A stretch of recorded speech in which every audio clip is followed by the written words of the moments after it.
Hello everybody, this is Colton with POSGuys.com, and today we're going to be doing a review on the Genius 2.0 all-in-one touch computer from Custom America. Now, this is a very unique unit in that it's one of the few that has a computer, of course, with a printer built into the base of the unit. And that's going to give this computer a really sleek form factor that's going to be ideal for retail and restaurants, that have limited counter space or really want a clean aesthetic. So I thought I would start off by taking a look at the computer itself, sort of stacking up its specs, seeing how it functions in that capacity, and then we'll talk a little bit about the printer right below it, and then some of the extra accessories that you can add on to this thing to really flesh it out a solution. So with that, I'm going to zoom you on in here, and let's get started. All right, so I've zoomed us on in here now so that we can take a look at the unit, and I've also turned it on here so it should start booting that up and doing its sequence. So while it's doing that, let me go over some of the standard high-level features on here. It has basically all the normal specs that you come to expect for something like this. It's going to come loaded with an Intel Celeron J355 processor, clocking in at 2.3 gigahertz, 8 gigabytes of RAM, and 128 gigabyte solid state drive. Now, for those who aren't technically inclined, that means that this unit should be able to run most browser-based point-of-sale applications, put a little asterisk there, and some lighter weight, locally hosted applications with ease. But you'll probably find that the unit starts to chug along if you're running anything that's more demanding or locally hosted. So things like Cash Register Express, Counterpoint POS, QuickBooks POS, things like that. The base model of this is going to come with Windows 10, but there are some models that come with no operating system, if that's what you're in the market for, or if you just have a spare license and want to save some money there. Now that we're booted up here, I can take a look at the screen itself. So you're going to see that this is a 13.3 inch wide, diagonally measured screen. It's going to be a 16:9 aspect ratio as opposed to 4:3, which is pretty standard. Those sort of the two there. And it is a capacitive 10-point touchscreen. So you're going to get 10 separate points here. Now, if you can find use case for all 10 of those, I'm more than happy to know. Generally 3 or 4 is the most you'll ever need. Taking a look at the actual display itself, I think the image itself is pretty crisp from a resolution standpoint. The colors are pretty nice. The one thing that I will note is that it is a little on the duller side.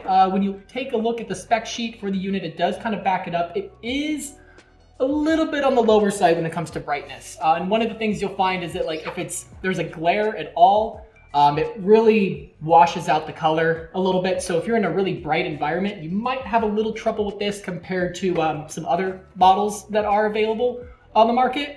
But if you're not working outdoors or working in any place that's going to have a ton of light, this will probably do. It is definitely a little bit on the lower side of the pack though, so keep that in mind. There's units that are darker, some that are brighter. But for most day-to-day use, the difference is going to be pretty marginal for most people to notice. So that is that.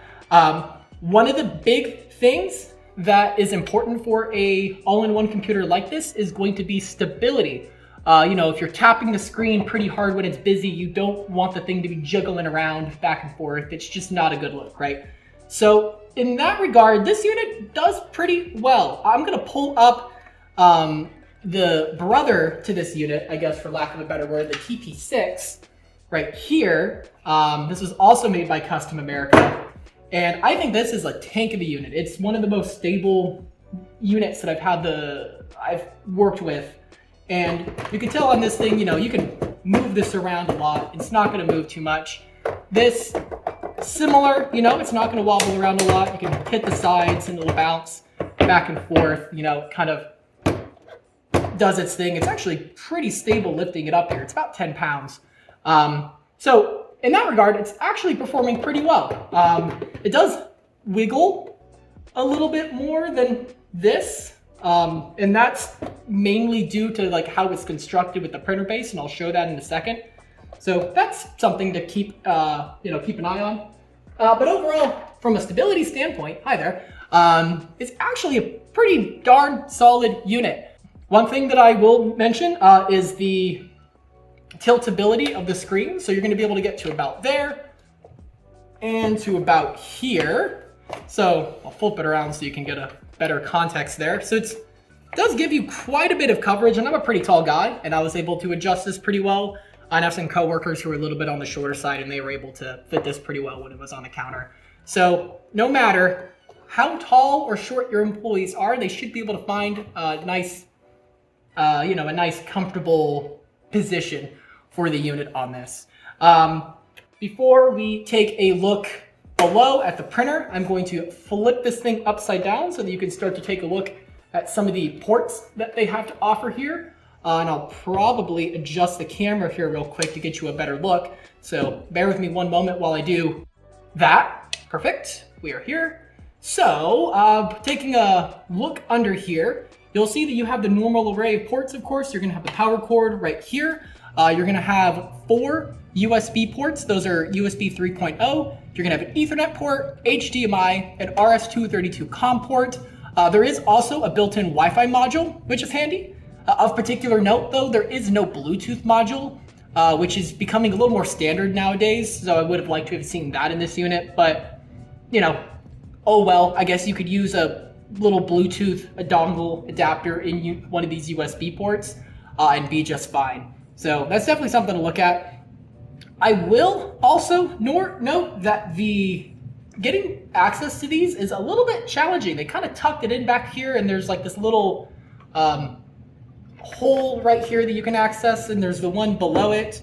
But even then, I found it a little bit difficult to install different ports or install different cables in here. But the perk is that when it's actually on the table, it provides a decent bit of count of cable management. And if you were to drill a hole in the bottom of your counter, if that's what you're inclined to do, you can actually feed them through this cable, and you would have a super sleek point of sale setup with no cables visible at all, which would be really, really nice. Okay, we're back now, and continuing the conversation on a similar thread to, printer-driven drawers, it's probably a good time to take a look at the printer itself. Now, it's accessed in a very unique way. What you have to go ahead and do here is there's a little latch right there. If you push that down, you can pull up the whole apparatus. Look at that. That's super fancy. It's a little clamshell-like design. Usually the way these go is that there's a little drawer that you pull open on the front and you access it from the side. This is one of the only units that I know of that kind of opens up from the bottom here. So that'll be really fancy. Taking a look at the printer, it's pretty standard as far as they go. It takes normal 3-inch wide thermal paper and can print at 5.6 inches per second, or about 144 millimeters per second. That does for sure put it on the slower side of printers nowadays. Usually you sort of expect something in the 8 to 10 inches per second range nowadays. We haven't seen sort of the standard being 5 inches in a couple years, but that really doesn't matter so much if you're not running a super high volume location, right? You're not really going to be able to tell the difference. That's essentially what I'm trying to say. For most use cases, if you're in a super busy grocery store, this thing might just start to chug along, but this probably isn't what you'd be using in a grocery store anyway.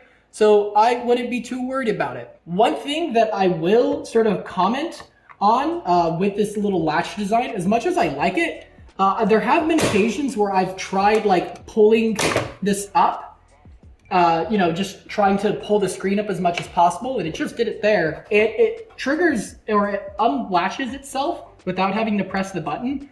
Not sure if that's intentional. If it is, we're good. If it's not intentional, I don't imagine that's very good for the health of the mechanism. So that's definitely something to be wary of and making sure that you're not doing. So one of the big things to worry about when you're getting an all-in-one computer like this with an integrated base, right, is going to be the reliability on the printer itself. That makes sense, right? It's all one unit. So if the printer goes down, you're out of you're out of an all-in-one. If the all-in-one computer itself goes down, then you're out of the printer as well. So that's one of the big things that you need to sort of consider and kind of hedge against when you're purchasing a unit like this.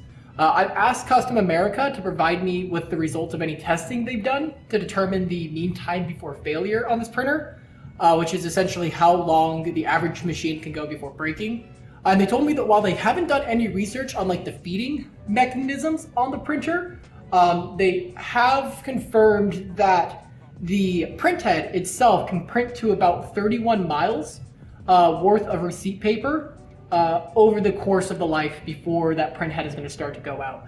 And to give some context there, the average roll of paper is about 220 feet. So when you do all that math, you'll figure that this printer should be able to print about 746 rolls of paper before breaking. And if it does break, there is a 3-year manufacturer warranty that would cover any early defect in the printer, regardless of what that defect is. And so you should be good to go for those first 3 years. You just have to send it back. That's pretty standard with just about everything. This is sort of built on Custom America's K3 printer.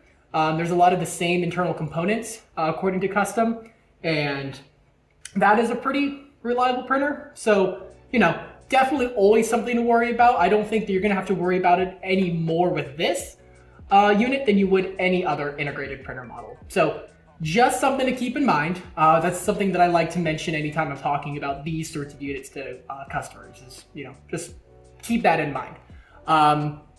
With that, the final part of this video is going to be taking a look at some of the add-on accessories and modules that are going to be available, right? So if we go ahead and flip over the unit, you'll see that there is a couple little additional areas here. There's one here and there's one at the bottom here. And those are going to be to accompany all sorts of accessories that Custom is planning to make.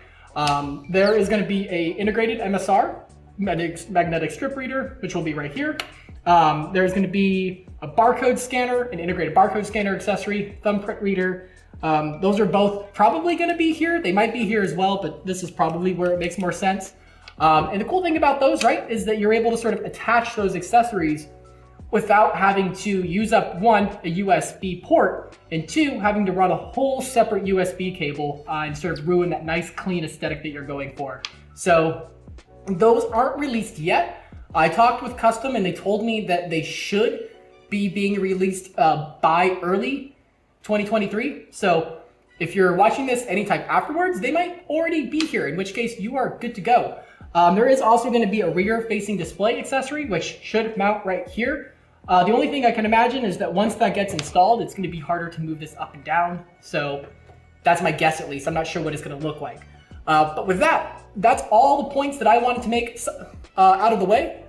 To sum it all up, I think that overall, this unit does a pretty good job. It does fall a little short in a couple areas, like the printer speed, and it is a little bit on the lighter weight side as far as all-in-one goes. But for the price you're paying, it's a really good value. And I think that if you're running like a lightweight browser application and don't have a ton of volume going through your location, and especially if you want a nice, sleek form factor, this is probably the unit for you. Definitely give us a call or an email if you're interested. Those are both on the screen now. But with that, thank you all so much. I appreciate your time, and I look forward to chatting soon. Take care, everybody.